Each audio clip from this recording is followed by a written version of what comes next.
Welcome to the Author's Journey, where we delve into the minds and stories of remarkable authors who have transformed their thoughts into words and their words into impactful books.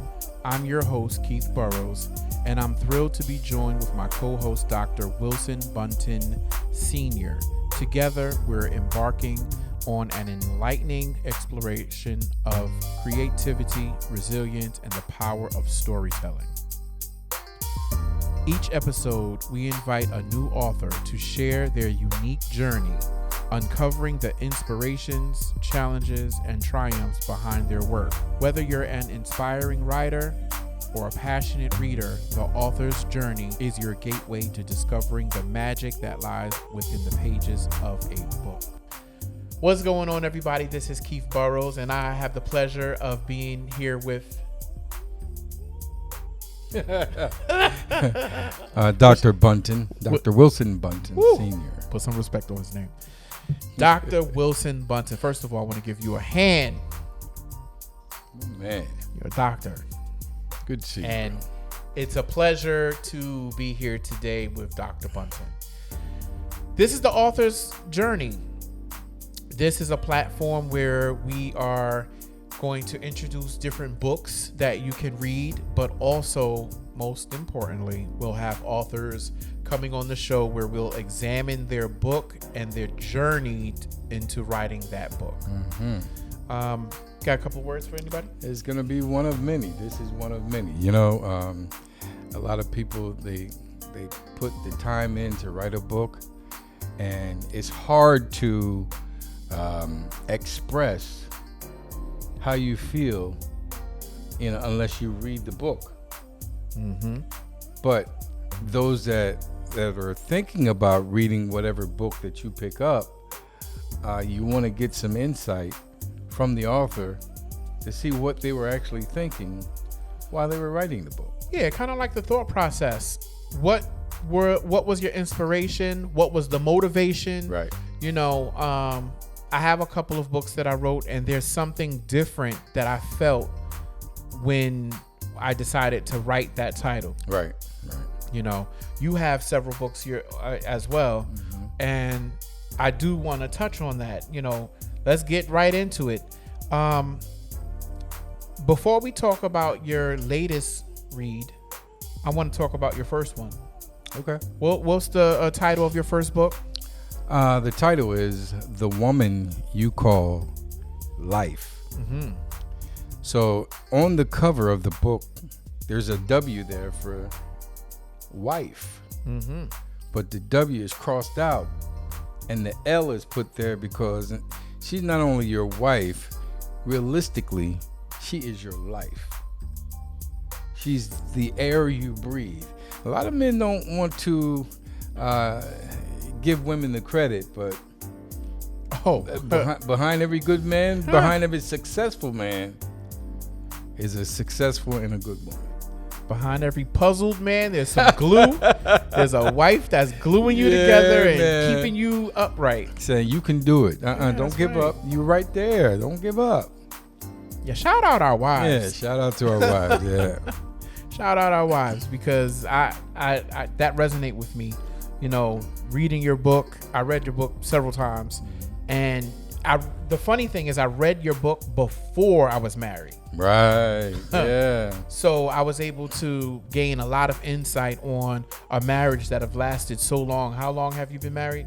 38 years now. So that's marriage goals. Yeah. That's, if you have a marriage that's under 10 years, read his book. If you have a marriage that's only, 1 to 5 years, read the book. If you're not married at all, read the book. You gain insight. Yeah, it actually, it guides you and directs you into who you really should be looking at as far as relationship and marriage, because it's not a game. Relationships and marriage is not a game. Is what you put into it.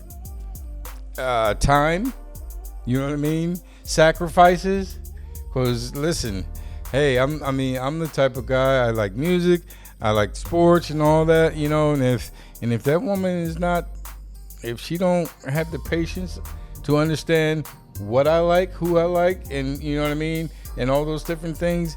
If she's not the type of person that is going to deal with that, she may not be the one for me. No, I understand. And that's vice versa. Absolutely. You know, then there's the compromise portion. You know, you might like these things, but she might have something that she also like, and you know, sometimes pride get in the way with men to say, I'm the man. No, you should listen to me. No, you should listen to each other. Right. You know, absolutely. that woman is an extension of you. Think of her as your right arm. Yeah. You know, you're not going to hurt your right arm. So, right.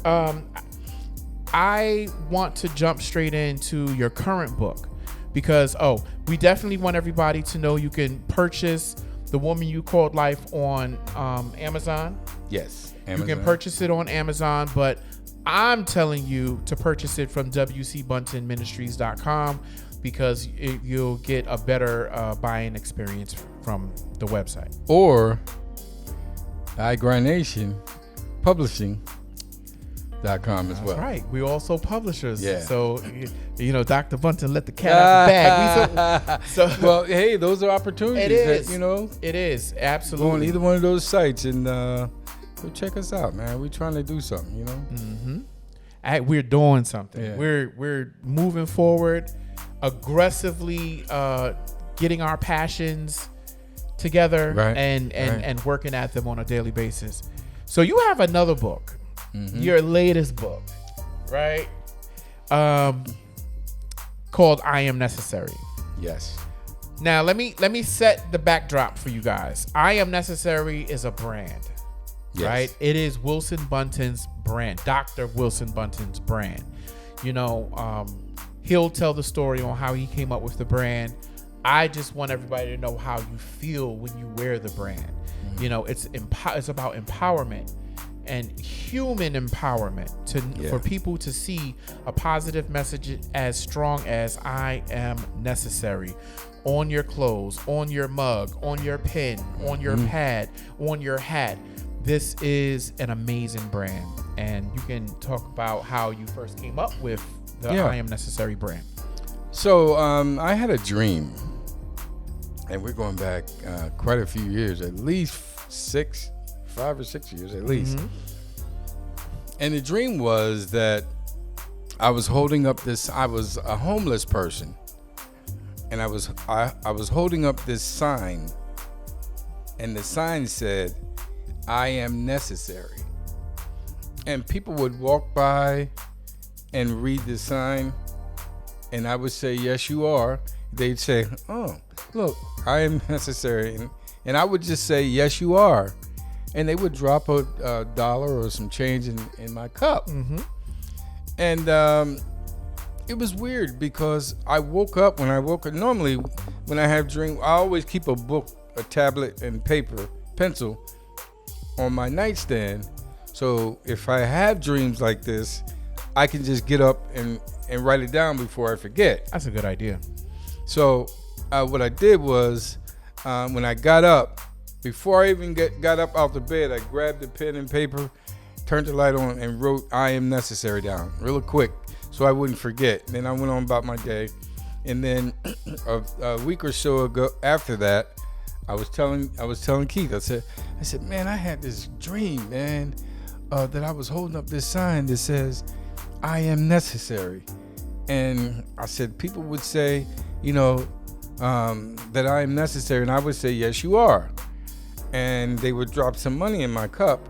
And he was like, yeah. He said, well, let's do something with it, you know? Let's go. And he came up with this design, which I have on, which I'm wearing right now. And it's been a blessing, man, to thousands of people, you know, around the country. And one of the things that I want to implement is that this saying is not just for black people or for white people. It's for the whole world. It's for everybody. Everybody. It's inclusive. It's for everybody. Exactly. Everybody. This is a message that can resonate with the world. Yeah. That's what I really do like about what you're doing with your brand, with your messaging. It's catered to humans, period, which is great. And then you took it a step further and wrote a book called I Am Necessary. So I guess that kind of answers my first question, which was what inspired you to write I Am Necessary. Can you share a bit about your journey as an author and what led you to write this particular book? Yeah, I mean, as we see the world today, and in the direction that it's going,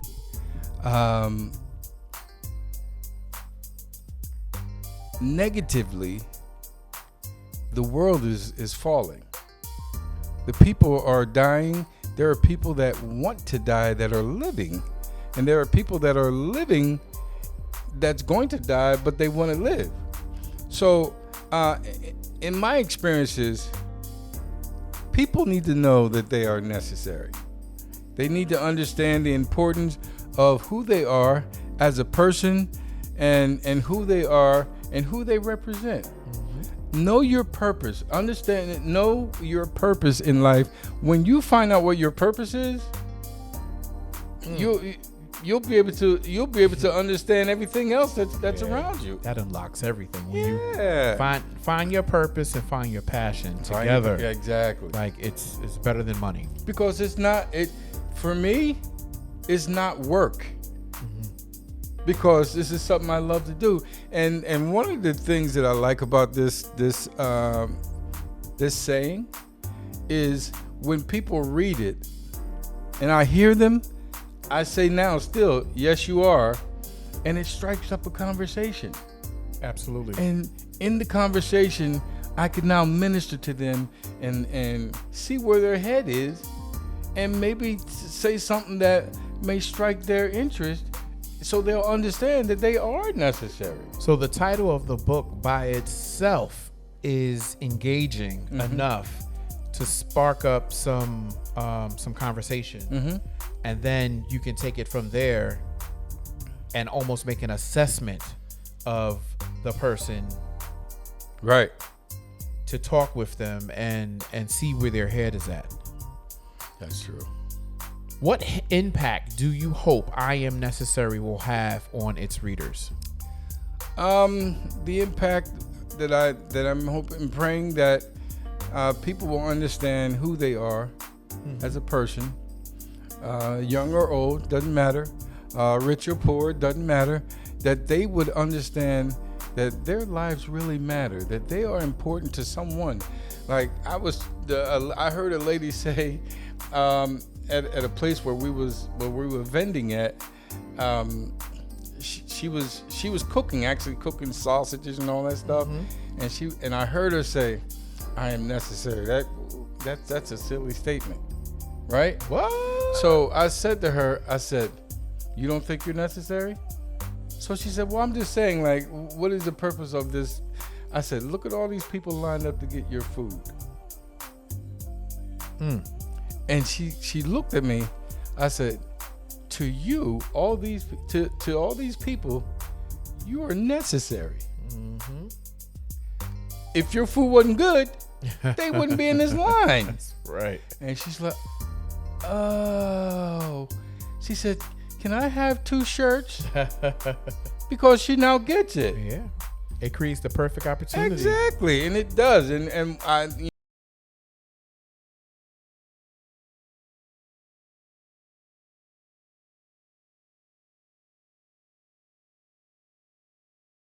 I had to explain to her what narcissistic means. I said, narcissistic says, I am necessary and no one else is. I love myself and I don't love anybody else. Right. I said, but this statement says, I am necessary and you are too. So how has writing this book changed or influenced your own perspective on life and self-worth? Well, I won't settle for anything.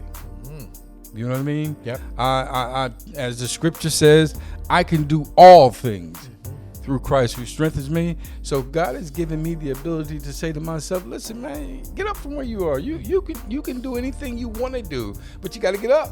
Right. And you got to do it. Get it started. Yeah. I understand. It's not going to knock on your door. You got to get up and go get it.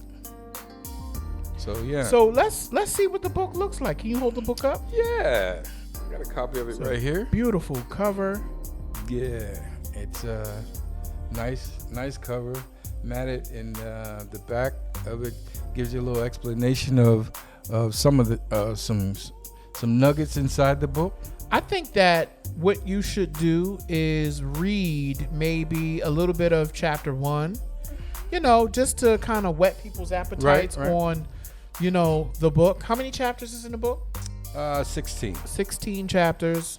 So it's a nice size book. Mm-hmm. And if you like, just read from any part of your book that you want. Any part? Any part. Okay. All right. So, in my own life, I have often grappled with the idea of being necessary. I have questioned my worth, wondered if my presence or actions make a difference in the grand scheme of things. However, as I've grown and gained more life experiences, I have come to appreciate the importance of being necessary in various aspects of life. Whether having supportive friends, or reliable employee, or in caring family members, I have realized that my contribution, no matter how small, plays a crucial role in the lives of those around me. Being necessary also brings up the idea of responsibility. Woo! Being necessary brings up the idea of responsibility. Wow, that's heavy. That is heavy. This can be both empowering and daunting. On one hand, knowing that you are necessary can give you a sense of purpose and motivation to do your best. On the other hand, it also creates pressure to constantly live up to the specific standards or expectations. So it's a good book. It's a good read. It's a really good read. Yeah, it sounds like a really good read. Yeah. And we are very proud. We want to give you a hand for this book. I appreciate it. In creating this book, the concept, and moving forward and writing this book. And you can, like Dr. Wilson Bunton said, you can pick this book up either on wcbuntonministries.com. It's called I Am Necessary. Mm-hmm. Or you can pick this book up on igrindnationpublishing.com. Either way, if you order the book, we'll send an autographed copy of the book out to you. And I want to pivot a little bit and talk about a book that I recently wrote called Starting Your First Business, a Step-by-Step Guide, the 60-Day Challenge.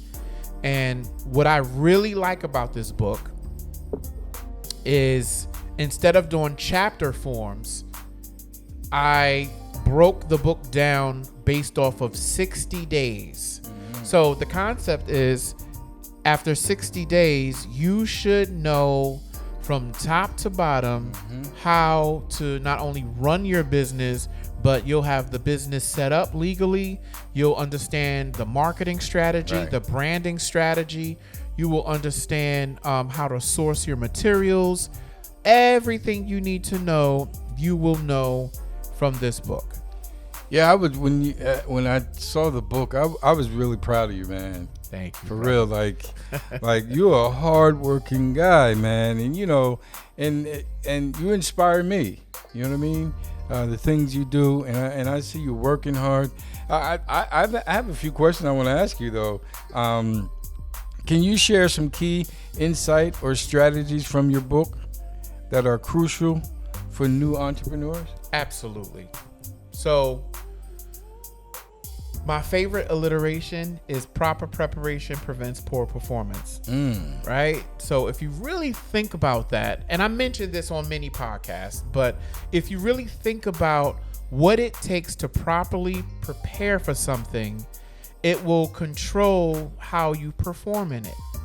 And so that's good. If you have an idea, you want to create a business, You should have a plan. Don't freestyle it. Don't and humble yourself. Open yourself up to learn something new, because learning something new will help you dodge pitfalls later. So that's the major strategy. Keep your ears and keep your eyes open and your ears keen to learning as much as you can before you even get started. Okay. So what are some common misconceptions about starting a business that you address in the book? Common misconception number one is that once you implement all of these strategies, that you're going to be off to the races and making a whole bunch of money. It don't work like that. It don't work like my people. It don't work like that. You will constantly fail. Failing is a constant process, but in failing, I don't even call it failing. You're learning. You're learning what not to do, and you learn what not to do so much that historically you'll look back and be a better business person. So it's progressive. You will progressively learn what to do and what not to do. Okay. And then start, seeing success. So your book deals with different levels of entrepreneurs? So actually, it's a big book, but it's the base. It's when starting your first business. Right? Okay, I got you. So this is for people who are at the ground floor, have no idea, like let's say what to choose: a sole proprietary, a LLC, a Corp, S Corp, or create a nonprofit organization. It gives you the knowledge to make informative decisions from the ground floor. Okay. So, but I honestly think, because it's a really, really super book, that some entrepreneurs that are on a higher level,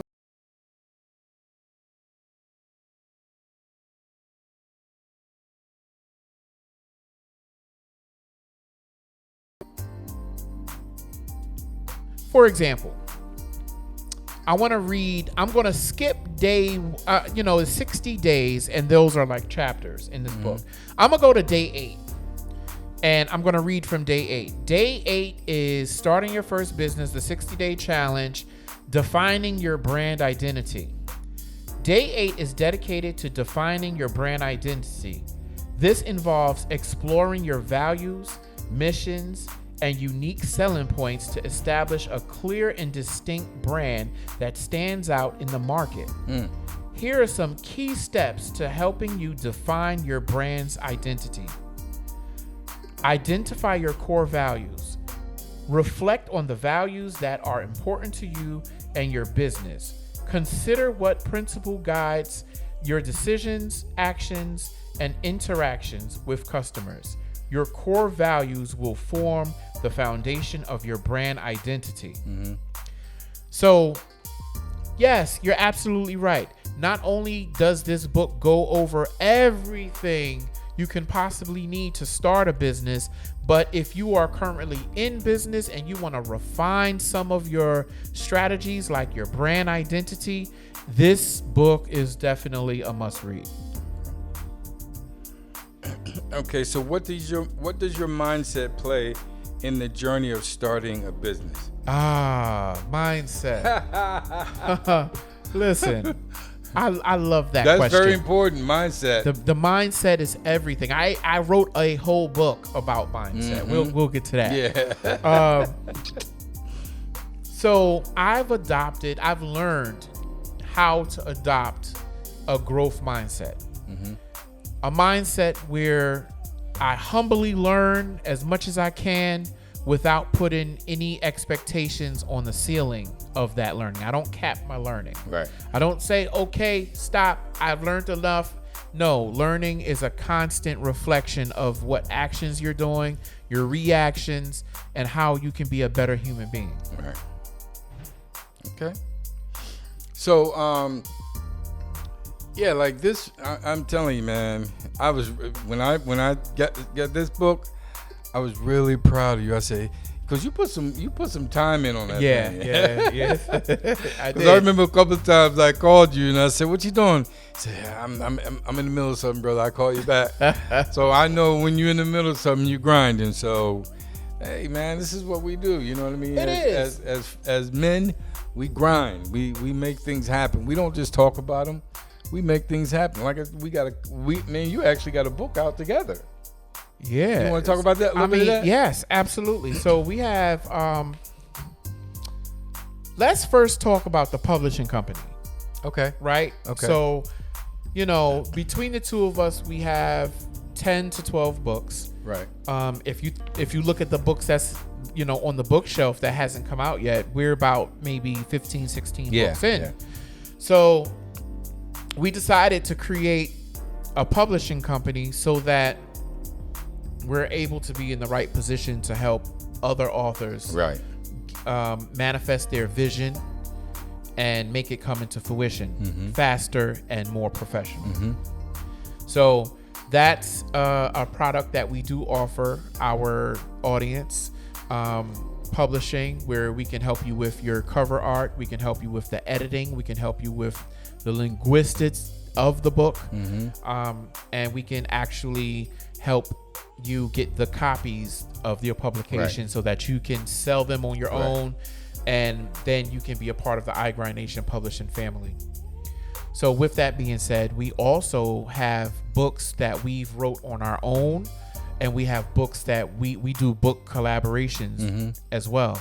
So me and you have a book that's coming out called How to Stop Collection Calls for Good, Once and for All. Yeah. And this book is very important because this is how me and Dr. Bunton met.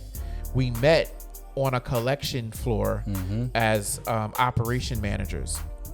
And that's how we know each other from, that previous job. And we were very good at getting people to pay their bills. Yeah, that's true. So how fitting is it for us to write a book to help you at home understand how to navigate collection calls? Don't be afraid of them. Yeah. But we'll get to that when we talk about.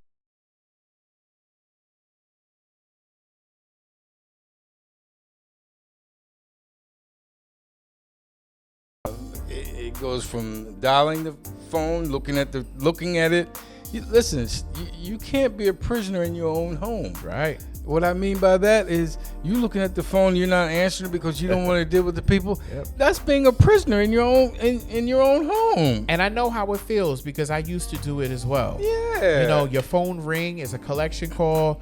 You don't have the money, or you don't have as much as the bill was, and don't be embarrassed. You have rights, and this is what we go over.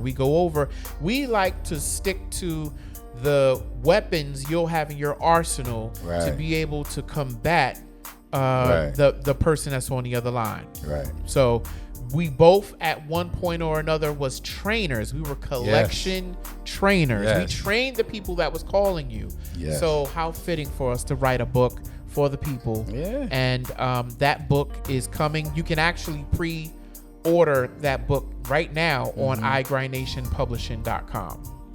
So we're really happy about that, and we welcome authors.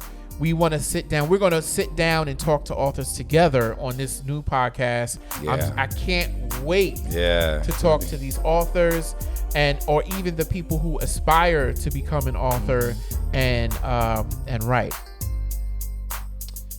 Do you want to talk about your future books? Or you wanna let's pace this? Yeah, let's pace it. I mean, I do have a couple of things in the works, but yeah, let's hold off a little bit. Okay. Maybe we'll do it on our next podcast. Absolutely. You know what I mean? Drop a couple nuggets. Absolutely. But listen, man, I appreciate you, bro. Bro. I truly appreciate you. Bro. No, I appreciate you more than you appreciate me. We do this all the time because, listen, there's very few times you find somebody that you could trust with your life. There's very few times you can do that. And this guy right here, man, from the first time he met me, I was mad with the owners of the company that I work for because you know how they try to shiesty you and take your money.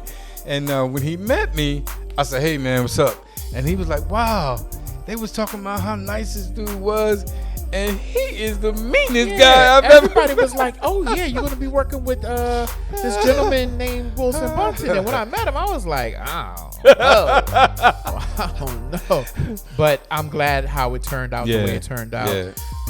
I want everybody to know also that you are accepting bookings for speaking engagements. Yes. You know, Dr. Wilson Bunton is a wonderful, inspirational speaker. You know, we have spent many years together working on different projects. Yeah. We have music together out. That's right. You know, we have a jazz album that's coming out. We have a lot of different creative products that are coming out, and we can't wait to share these products with you. The music that you're hearing right now is sponsored by Bourbon Music. Burr is Burroughs, Bun is Bunton. So when you see Bourbon, you're going to understand that it's the two of us. Yes. You know, we're making music. We're creating creative shows now, podcast shows. We do public speaking. We have our own merch. You know, shout out Mood and Senses, my aromatherapy company. You know, we have over 60 products. So together we're creating a powerhouse, and this is something that we can replicate for you.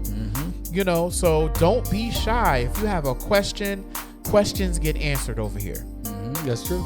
So I think that this was a very successful first podcast. This is episode 1 for the author's journey.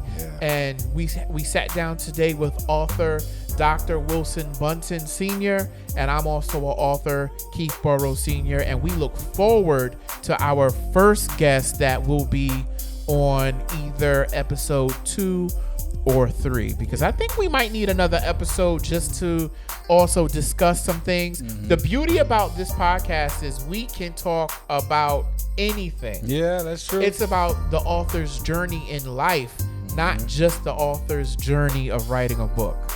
So I'm stoked about this. Because you have to experience something in order to write something. You have to have there has to be a backstory. You know, and so the backstory is your life. Yeah, that's right. Which is necessary. You are necessary. You are loved. Yes. Know that.